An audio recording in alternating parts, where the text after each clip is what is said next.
Salve a tutti cari lettori, benvenuti o bentornati qui sul canale. Io sono Olga, voi state guardando Una lettrice in viaggio e oggi siamo qui appunto per un altro video a tema viaggi e libri. Oggi infatti attraverso questo nuovo appuntamento della rubrica Paese che vai, letture che trovi, andremo alla scoperta della mia città, ossia Napoli. Quindi partiamo subito.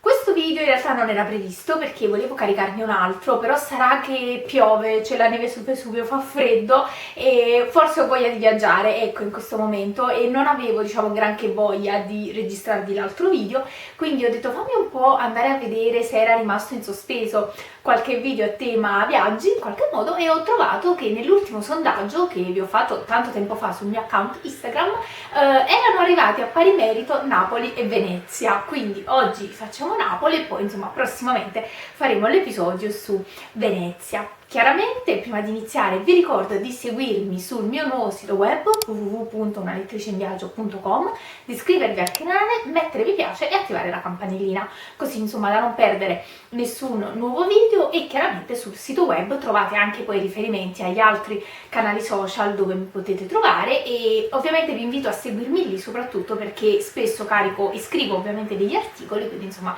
per ora ce n'è solo uno che è quello di benvenuto, ma ho già programmato insomma l'uscita di alcuni articoli nel corso delle prossime settimane, quindi insomma se vi farà piacere io non posso che esserne contenta. Dopo queste comunicazioni di servizio direi di partire subito. Come sempre vi suggerisco 5 libri che in qualche modo vi permettano di scoprire la città in questione, in questo caso Napoli, da un diverso, diciamo, punto di vista. Il più delle volte ho scelto il criterio cronologico e anche in questo caso sarà lo stesso, quindi partiamo subito con dei libri molto particolari, lasciando, diciamo, da parte quelli di cui vi ho praticamente parlato fino allo sfinimento. Uno per tutti, Artemisia e gli occhi del diavolo, che è un romanzo ambientato nella Napoli del 500 che io adoro e che ovviamente è oggetto di una recensione qui sul canale che vi lascio nelle schede. Sempre però per restare appunto nel tema Spagna, perché quel libro è ambientato durante la Napoli vicereale, vi suggerisco quest'altro libro di José Vicente Quirante, Napoli spagnola, 10 passeggiate tra strade, palazzi, monumenti e chiese. Allora, questo in realtà è il, diciamo, secondo volume o comunque l'altro volume di una coppia che mira a far conoscere alle persone quali sono i luoghi spagnoli, soprattutto quindi costruiti tra il 500 e il 600, che potete trovare a Napoli, più o meno noti. E invece allo stesso tempo c'è un altro libro, ovvero Spagna napoletana, dove invece scoprite quale opere d'arte o appunto monumenti sono stati costruiti da napoletani in Spagna. Quindi quell'altro non l'ho ancora comprato, ma lo farò insomma prossimamente. Quindi sono due libri che potete leggere o, diciamo, in modo dissociato oppure insieme. Però forse l'aspetto più interessante è proprio questo, cioè che questo è proprio un libro di viaggio, cioè una guida all'interno del quale l'autore, che è stato anche direttore dell'Istituto Cervantes di Napoli, per l'appunto, quindi l'Istituto di Lingua Spagnola, ha per l'appunto dedicato alla città, una città che lui in una presentazione a cui appunto ho assistito tempo fa, e in quell'occasione ho scoperto appunto questo testo, lui ha sempre detto di essersi praticamente trovato benissimo a Napoli, proprio perché ha trovato tante cose della Spagna, della cultura spagnola, nell'essere napoletano e nel vivere in città. Quindi all'interno di questo libro voi potete scoprire una serie di itinerari riguardanti appunto chiese, palazzi, monumenti, tutti costruiti o da artisti e, diciamo, architetti spagnoli oppure comunque risalenti all'età spagnola, quindi diciamo dal 400 fino tutto sommato al 700. Uno fra tutti, ovviamente ve lo dico giusto per darvi un'idea, è il celebre Palazzo Reale di Napoli, che noi conosciamo in qualche modo come corte borbonica, ma in realtà era nato per ospitare il re di Spagna, perché era stato voluto per la visita di Filippo III quindi siamo tra il 5 e il 600, proprio per ospitare il re, ed era il luogo di residenza del viceré, che era poi in qualche modo, diciamo, il governatore della città di Napoli per conto del re spagnolo. Quindi all'interno di questo libro scoprite veramente tanti luoghi di Napoli che, se siete magari della città, già conoscete e quindi magari li vedrete da un punto di vista diverso. Allo stesso tempo, se invece non siete della città, credo che sarà per voi molto interessante scoprire qualcosa, insomma, di particolare e di diverso, o comunque un modo diverso, ecco, di scoprire questa città. Passiamo invece adesso all'altro volume, siamo andati un po' più avanti, andiamo precisamente poco dopo l'Unità d'Italia, quando una famosissima giornalista, nonché coautrice e codirettrice del celebre giornale che tuttora esiste, ossia Il Mattino, scrisse un testo veramente incredibile. Sto parlando di Matilde Serao e del suo Il ventre di Napoli. Un libro che io, insomma, quando l'ho comprato all'epoca mi ha colpito fin da subito, ma ogni volta che lo leggo per motivi di studio o comunque perché voglio andare un attimo a rivedere delle cose mi colpisce sempre per il suo stile di, diciamo, reportage giornalistico, ma anche profondamente calato nella realtà. Credo che non tutte le persone che esercitano il mestiere di giornalisti siano poi in grado effettivamente di calarsi in una realtà, invece Matilde Serao riesce proprio a farci sentire i profumi, gli odori, la mentalità, insomma, grandi aspetti della cultura napoletana e del modo anche di vivere dei napoletani, che qui ovviamente risalgono al 1873 se non vado errato, ma che in realtà chi è di Napoli e leggerà questo libro scoprirà essere ancora attuali, in positivo o diciamo in negativo. Di questo libro vi ho parlato veramente in un group up di agosto di 3 anni fa, credo, probabilmente, insomma veramente quasi agli albori di questo canale, però ve lo lascio nelle schede se volete andare a rivederlo, però in qualche modo vi posso dire che se siete di Napoli e volete capire la mentalità, capire cosa rende i napoletani nel bene e nel male, diciamo così, unici rispetto a tante altre persone che si trovano sul globo,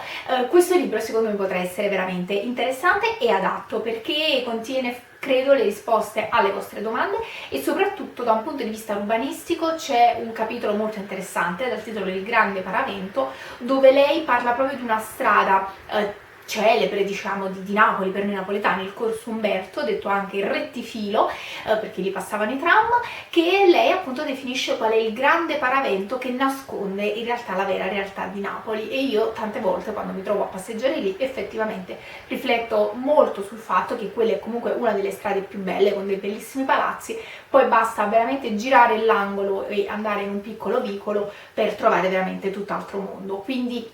è un testo veramente interessante che, pur essendo passati qualche annetto, in realtà è ancora attuale e quindi vi consiglio vivamente di leggere. Poi, sempre per restare in qualche modo in quel contesto, anche se forse l'avrei dovuto proporre prima questo libro, ma vabbè, li ho ordinati in modo un po' casuale, tra virgolette, vi parlo di un saggio che mi è stato regalato da un mio studente e che non pensavo potesse piacermi, l'ho anche detto all'autore quando l'ho conosciuto dal vivo, infatti questo libro è autografato oggi, e in realtà poi mi è piaciuto veramente tanto, ossia il testo di Giordano Bruno Guerri, Il sangue del sud. Un testo che è interessante non tanto forse per scoprire la città di Napoli in senso stretto, ma ve lo consiglio per scoprire il regno borbonico, la famosa questione del brigantaggio, dell'unità d'Italia, di come eravamo e di come stiamo, insomma sempre a volte un po' anche, diciamo, le classiche questioni, no? Che, diciamo, il meridione si porta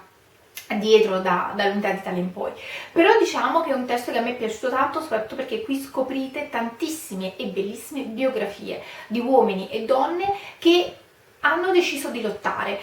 Ognuno di noi poi può farsi un'idea se diciamo hanno fatto bene o hanno fatto male, però l'aspetto interessante è proprio questo, scoprire che nell'Ottocento c'erano tantissime persone che decisero comunque di combattere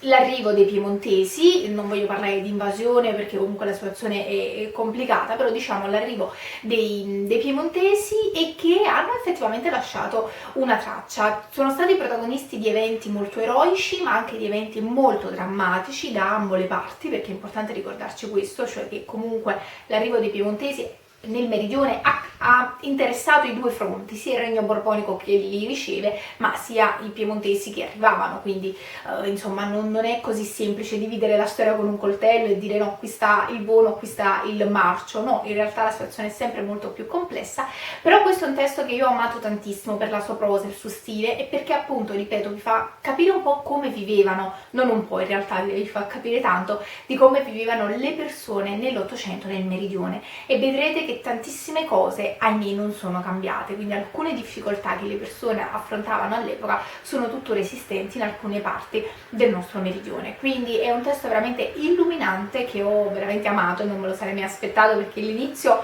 non mi sembrava così promettente. In realtà vi posso dire che se andate avanti veramente potete poi trovare dei racconti, un libro veramente veramente magnifico. E poi arriviamo agli ultimi due libri, quindi facciamo un passo avanti nella storia, arriviamo più o meno al Novecento o comunque alla contemporaneità, attraverso due libri che vi racconteranno una Napoli contemporanea. Ovviamente ho dimenticato di dire che su Napoli ci sono tanti altri libri chiaramente, e ci sono anche romanzi di successo come I bastardi di Pizzo Falcone oppure Il commissario Ricciardi, ovviamente non ve li cito, oppure Elena Ferrante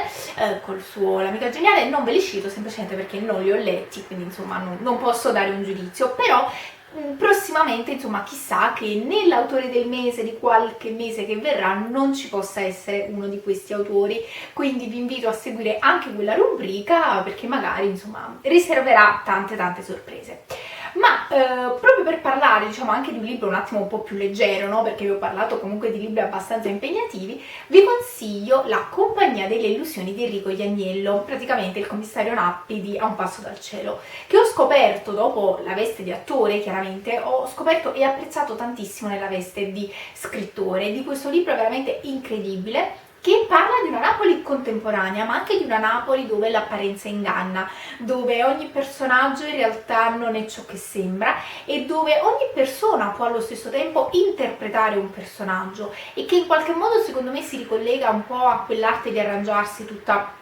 napoletana, cioè di reinventarsi, quella fantasia di trovare ogni giorno un modo per sbarcare il lunario. Il nostro protagonista in particolar modo è un uomo che vive una vita, diciamo, abbastanza piatta, abbastanza insoddisfatta, e un giorno per puro caso entra in contatto con la compagnia delle illusioni, cioè un'agenzia dove ognuno di loro viene assunto per interpretare dei personaggi su richiesta. Quindi ad esempio a voi vi serve il fidanzato perché per la 120esima volta alle feste di Natale vi chiedono e il fidanzato ce l'hai? Allora voi chiamate la compagnia delle illusioni e loro vi trovano il fidanzato. E questo è un po' quello che succede, diciamo, da un certo punto di vista a uno dei nostri protagonisti. Però è chiaro che poi il confine tra realtà e finzione, tra verità e menzogna incomincia a farsi sempre più sottile. Quindi il nostro protagonista a un certo punto si ritrova in una situazione veramente strana, veramente particolare, suggestiva, ma quello che mi è piaciuto tanto è questa Napoli contemporanea, ma come dire, riflessiva, ecco. Non è la Napoli di Gomorra ovviamente, non è la Napoli degli omicidi, ma è la Napoli delle persone che ogni giorno appunto devono trovare qualcosa da fare, che hanno comunque anche una creatività innata, ecco, che in qualche modo è difficile da contenere e controllare. E ci sono ovviamente anche dei modi di dire in lingua napoletana che forse se non siete del posto non capirete, però io consiglio veramente a chi è di Napoli di leggerlo, perché credo che è sempre bello leggere attraverso le pagine di un libro la nostra società, il nostro costume, il nostro modo di vivere. Magari ci identifichiamo oppure no, lo possiamo contestare, però fa sempre secondo me una certa emozione leggere quello che comunque è il nostro contesto, insomma la nostra vita all'interno delle pagine di un libro. Infine, ultimo libro, proprio perché abbiamo parlato di questo aspetto di realtà e finzione, Napoli è nota per essere una città che unisce sempre nella propria storia e nel proprio modo di vivere sacro e profano. Vi parlo quindi di questo libro che non ho ancora letto, ma di cui in qualche modo posso dirvi comunque la struttura, perché appartiene un po' a una collana, ossia il testo di Martin Rua, Napoli esoterica e misteriosa, il lato occulto, maledetto e oscuro di una città dalle mille anime. Come vi ho detto non l'ho ancora letto, però da questa copertina secondo me riconoscerete che se siete andati in qualche libreria, dico per dire soprattutto la Feltrinelli di piazza Garibaldi, quindi della stazione, trovate ovviamente molti libri a tema locale pubblicati dalla Newton Compton, proprio con questa copertina. Quindi io ne ho anche un altro che però è diverso, lì è diviso per quartieri. Qui è la Napoli più esoterica. Dico la verità, da storica, da un certo punto di vista, queste cose un po' soprannaturali, no? Come dire, questo aspetto, ecco, della vita del soprannaturale non è che mi attiri tanto, non credo che sia poi tutta questa, cioè tutta lì l'essenza di Napoli, credo che ci sia veramente tanto altro e personalmente vado alla ricerca dell'aspetto più storico, però devo anche dire che tante volte un pizzico di superstizione ce l'ho anch'io, quindi i venerdì 17 magari evito gli appuntamenti, oppure se conosco qualcuno di venerdì 17 dico insomma dovrei un attimo ripensarci, magari facciamo sabato 18, ecco, quindi per la serie non è vero ma ci credo. E quindi ho comprato questo libro un po' per la curiosità proprio di capire un attimo di cosa parla. Ripeto, non l'ho ancora letto, però immagino che ovviamente sia diviso per tematiche, per personaggi, però a questo punto io vi leggo un attimo l'indice. Considerate che io non ho gli occhiali in questo momento, quindi non vedo praticamente nulla di nulla, quindi cioè, proprio eccolo qua. Allora, il primo itinerario parte dalle sirene fondatrici al Santo Graal di età aragonese. Il secondo itinerario invece va nel cuore dei decumani, quindi nel centro storico, tra alchimisti, massoni e santi, e quindi ovviamente la cappella San Severo. Il terzo itinerario parte dai vicoli, quindi va soprattutto nelle viscere, diciamo, di Napoli. Il quarto itinerario parla delle catacombe, quindi per esempio quelle di San Gennaro. Il quinto itinerario invece parla della tavola, quindi diciamo questo deve essere interessante, le curiosità culinarie di Napoli, e io quando vedo il cibo impazzisco, e basta, poi ovviamente ci sono le conclusioni. Quindi insomma credo che sia un libro interessante e affascinante che sicuramente insomma sia chi è napoletano ma anche chi non lo è potrà sicuramente trovare interessante. Io vi ringrazio per essere stati con me, spero che questo video sia stato di vostro gradimento. Noi ci vediamo la fine mese con l'autore del mese, perché ci sono stati un sacco di problemi nella lettura dei 2 libri che stavo portando avanti e quel video riserverà sorprese, quindi io adesso mi dedico alla lettura di uno dei 2 testi e a fine mese insomma vi porterò quel video e poi insomma ci vediamo nei prossimi appuntamenti. Quindi vi ricordo sempre il sito web se volete insomma essere aggiornati su articoli, pubblicazioni che faccio, i podcast, e insomma mettetevi un po', se c'è una giornata che non avete niente da fare, tipo come questa, che piove, c'è la neve, magari ecco voi mettetevi un po' a spulciare sui miei canali social e secondo me qualcosa trovate. Quindi noi ci vediamo prossimamente e ricordatevi che la lettura sia sempre con voi. Ciao!